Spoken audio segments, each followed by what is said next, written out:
Peach cobbler has to be one of the easiest desserts you can make. It only has a few ingredients, it comes together quickly, and when served warm, it will always be a crowd pleaser. Here I'm using some fresh peaches that are just past their prime. Along with the peaches, you'll also need baking powder, salt, cinnamon, sugar, all-purpose flour, milk, and butter. And because I'm using whole peaches, I will need to remove the skins first. And I do this by scoring the bottom of the peach like this, and then dropping it into some boiling water for a couple of minutes. Then the skin should peel right off like this. And I'll also have to prep my butter and baking dish. I'll start by cutting up the butter and putting it on the bottom of the baking dish. Then I'll melt this down in the toaster oven while it's preheating.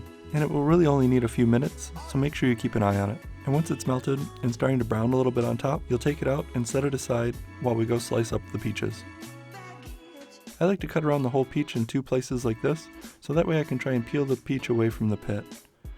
But sometimes it won't come off easily, so I just have to cut around the pit and then slice it up. But sometimes it'll come off like this and make it a little bit easier to slice up. And I'm not too concerned about keeping everything the same size, so I would call this a rough slice. And we'll bring those slices back over to the stove, where they'll go into a saucepan with a little bit of sugar and salt.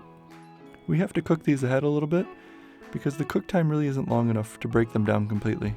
So I'll cook these down until a nice syrup forms in the bottom like this. Then we'll push them off to the side and let them cool slightly while I prep the batter. In a bowl, I'll mix together the flour, sugar, baking powder, salt, and milk. And because I picked a bowl that is probably too small, I'll start off mixing pretty slow until it comes together, so that way I don't throw flour all over the place. And once the batter is smooth like this, you're all set to bring this all together. So I'll bring over the dish with the butter and pour the batter right on top. Then I'll do my best to distribute the batter over the whole pan evenly. So I'll use an offset spatula to do this. Then I'll carefully put the peaches on top of the batter, because as it cooks, the batter will rise up through the peaches. Then I'll also make sure I add in the syrup as well before I top it with a sprinkling of cinnamon as well. Then this will go into a preheated 350-degree oven for about 35 to 40 minutes. And you'll be looking for the top to be set and starting to turn brown like this. And then we'll let it cool for about 10 or 15 minutes before we cut into it.